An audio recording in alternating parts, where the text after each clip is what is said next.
পারে না, কারণ এটা তাদের এখতিয়ার নেই, এটা সংসদের ব্যাপার। সংসদ থেকে একটা আইন হয়ে তারপরে আসছে, এই আইনটা যে একটা বিএমডিসি একজন কর্মকর্তা এটা চেঞ্জ করে ফেলবে, এটা কিন্তু সুযোগ নাই। এই মেসেজটা স্বাস্থ্য উপদেষ্টার দপ্তর থেকে হচ্ছে গতকালই এটা সার্কুলেট করা হয়েছে। তো আমরা আমাদের আন্দোলনের যৌক্তিক দাবির মধ্যে থাকি, ইনশাল্লাহ আমরা একটা ভালো বাংলাদেশের দিকে আমরা এগিয়ে যেতে পারবো। ধন্যবাদ।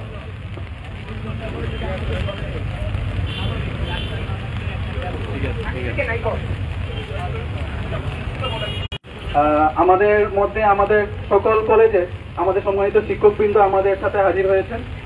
বিশেষ করে আমি শ্রদ্ধা ভরে স্মরণ করতে চাই আমাদের সম্মানিত ম্যাম, সিলেট ওসমানী মেডিকেল কলেজের অ্যানাটমি ডিপার্টমেন্টের শিক্ষক, যিনি স্টুডেন্টদের পক্ষ নেয়, ওনাকে অথরিটি থেকে সুযোগ করা হয়েছিল। ম্যাম আমাদের সাথে আজকে উপস্থিত হয়েছেন, আমরা সবাই ম্যামের জন্য একটা করতালি দিই।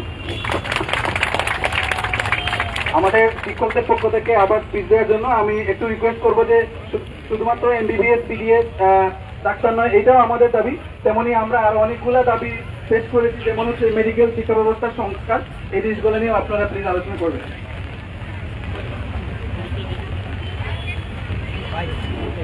স্যাররা যদি স্পিচ দিয়ে চলে যান তাহলে তো দেখা যাবে যে স্টুডেন্টরা এখন। আসসালামু আলাইকুম।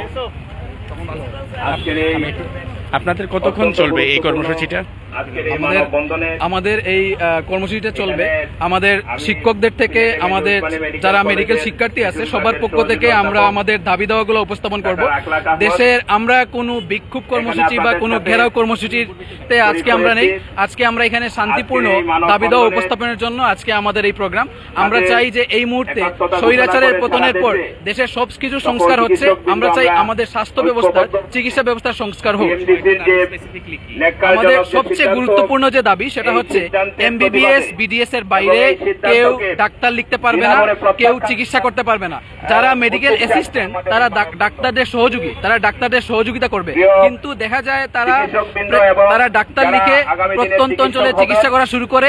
তারা অ্যান্টিবায়োটিক মিসইউজ করে, স্টেরয়েড মিসইউজ করে এবং বিভিন্ন ড্রাগ মিসইউজ করে। সেক্ষেত্রে জনগণ ভোগান্তির শিকার হয়। দেখা যায় অনেক চিকিৎসা তারা রেফার করে না, তারা বিশেষজ্ঞ চিকিৎসকের কাছে রেফার করে না, এবং দেখা যায় সেক্ষেত্রে অনেক রোগী তারা বৈষম্যের শিকার হয়। শুধুমাত্র তারা ভুল বুঝে যে তারা ডাক্তার, কিন্তু তারা ডাক্তার না। মেডিকেল অ্যাসিস্ট্যান্ট বা ডিএমএফ এলএমএফ তারা হচ্ছে মেডিকেল অ্যাসিস্ট্যান্ট, ডাক্তারের সহযোগী, তারা ডাক্তার না। এই জিনিসটাই হচ্ছে আমাদের সবচেয়ে গুরুত্বপূর্ণ ফোকাস। এছাড়াও আমাদের আরো অনেকগুলো দাবি আছে, এই দাবিগুলো আমরা ধীরে ধীরে পেশ করবো ইনশাল্লাহ। ধন্যবাদ। আমরা দেখতে পাচ্ছি সিলেটের সকল চিকিৎসক এবং মেডিকেল ও ডেন্টাল কলেজের শিক্ষার্থীরা আজকে মূলত এখানে তাদের যে দাবি আছে সেই দাবি নিয়ে আজকে রাজপথে নেমেছেন, এবং কেন্দ্রীয় কর্মসূচির অংশ হিসেবে তারা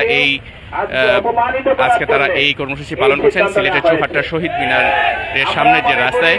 যারা চিকিৎসক হয়েছেন তারা অত্যন্ত কষ্ট করে এবং নিজ মেধার চিকিৎসক হয়েছেন। ডাক্তারকেও আমরা ইচ্ছা করে আমাদের নামের সামনে লাগাই না। আমরা কিন্তু এখানে যারা ডাক্তার হয়েছেন দেশের আইন অনুযায়ী হয়েছেন, সংসদের আইন অনুযায়ী আমরা চিকিৎসক লিখি, ডাক্তার লিখি। এই যে শব্দটি, এটা হচ্ছে একটি সম্মান এবং একটি পেশার একটি প্রতীক। এই প্রতীক মূলত তারা 10টি প্রস্তাবনা দিয়েছেন চিকিৎসকরা, এবং তাদের প্রস্তাবনাগুলোর নিয়েই মূলত বক্তব্য রাখছেন যারা শিক্ষার্থী এবং অনেক মেডিকেল কলেজ হসপিটালের অধ্যাপকরাও এসে যোগ দিয়েছেন। আমাদের এই দেশের যে চিকিৎসা ব্যবস্থা এবং এই চিকিৎসা ব্যবস্থার যারা মূল কারিগর, যারা নেতৃত্ব দেন, তারা হচ্ছেন চিকিৎসক, তারা হচ্ছেন ডাক্তার। আজকে দেখা যাচ্ছে যে কেউ ডাক্তার হয়ে যেতে পারে, যে ওষুধ বিক্রি করে সেও একজন ডাক্তার বলে। এখন দেখা যাচ্ছে এটাকে আমরা বারবার বাংলাদেশের জাতীয় সংসদের আইনাতে কার নামে নাকি ডাক্তার লেখা যাবে। সুতরাং এই দাবির পক্ষে আজকে রাস্তায় দাঁড়াতে হবে কেন? আজকে এই দাবি, এটা দাবির বিষয় না, এটা আইনের বিষয়। সুতরাং আমরা মনে করি আজকে বিএমডিসি যে সিদ্ধান্ত নেওয়ার পায়তারা করছে বা যা আমরা শুনেছি, এটা অবিলম্বে বাতিল করা হোক। কোনোভাবে আমরা এই সিদ্ধান্তকে মানতে পারি না। আমাদের চিকিৎসকরা আজকে দেখা যাবে তারা যদি চিকিৎসক হন এবং তারাও যদি ডাক্তার লিখেন, তাহলে কি হবে? দেখা যাবে এমন অনেক দায় আমাদের উপর আসবে যা আমাদের বহন করার কথা না। ডাক্তার পরিচয় দিয়ে তারা এমন কাজ করবেন, আমরা তাদেরকে আমরা ডিগ্রেড করতে চাই না, আমরা বলতে চাই তারা যদি চিকিৎসক হওয়ার যোগ্য হয় তাহলে তারা বাংলাদেশের প্রচলিত নিয়ম অনুযায়ী তারা চিকিৎসক হতে পারতেন, কেউ তাদেরকে সেখানে বাধা দেয় নাই। সুতরাং আজকে এই যে দুইটি পক্ষকে মুখোমুখি দাঁড় করিয়ে দেওয়ার যে হীন ষড়যন্ত্র বিএনডিসির মাধ্যমে হলো, এটাকে আমরা ঘৃণা করি এবং এটার আমরা তীব্র প্রতিবাদ জানাই। সুতরাং আসুন আমরা এছাড়াও আমরা জানি বাংলাদেশে এমন অনেকেই আছেন যারা ডাক্তার না, তারা ডাক্তার পরিচয় দিয়ে আমাদের চিকিৎসা ব্যবস্থার মাঝে তারা ঘাপটি মেরে আছে।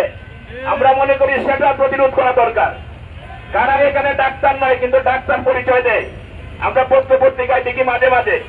আমরা মনে করি বিএনডিসির কাজ হচ্ছে সেগুলো প্রতিরোধ করা, সেগুলো প্রতিরোধ না করে এখন তারা নতুন করে আরো সমস্যা তৈরি করছে। আমরা এই ধরনের এই যে ষড়যন্ত্র বা এই যে তৎপরতা, এগুলোকে আমরা কোনোভাবেই মেনে নিব না। সুতরাং আসুন আমরা ঐক্যবদ্ধভাবে আমরা এটা যে বৈষম্য বিরোধী আন্দোলনের ওইটা একটা অংশ, কারণ এই ধরনের বৈষম্য চিকিৎসকদের সাথে অন্য যারা চিকিৎসক না তাদের নাম এখানে যদি যুক্ত হয় তাহলে আমরা মনে করি যারা প্রকৃত চিকিৎসক, যারা আগামী দিনে বাংলাদেশের চিকিৎসা ব্যবস্থাকে আন্তর্জাতিক মানে নিয়ে যাবে, তাদের সাথে একটা বিশাল বৈষম্য তৈরি হবে। সুতরাং আমরা এই ঘৃণ তৎপরতার নিন্দা জানাই এবং এই আন্দোলনকে আমরা আরো বেগবান করতে চাই এবং যে সিদ্ধান্ত হয়েছে সেটাকে আমরা মনে করি অনতিবিলম্বে সেটা বাতিল ঘোষণা করার বিষয় আমাদের সামনে আসতে হবে। এই বলে আমি আমার বক্তব্য শেষ করছি। ধন্যবাদ সবাই।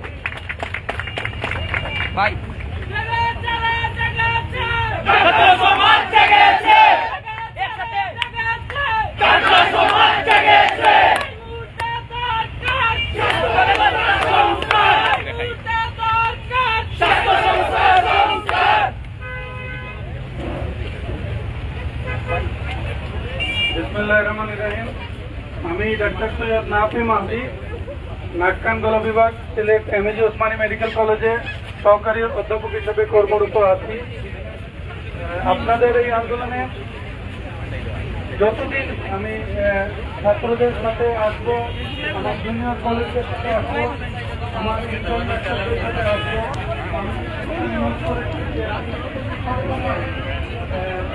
কথা বলে শুরু করবো।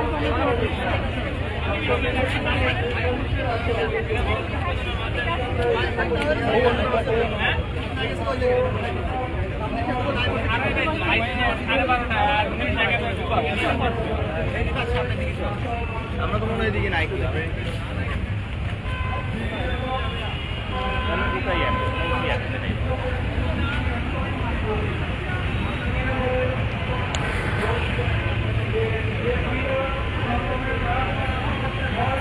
জায়গাটা একটু দেখাই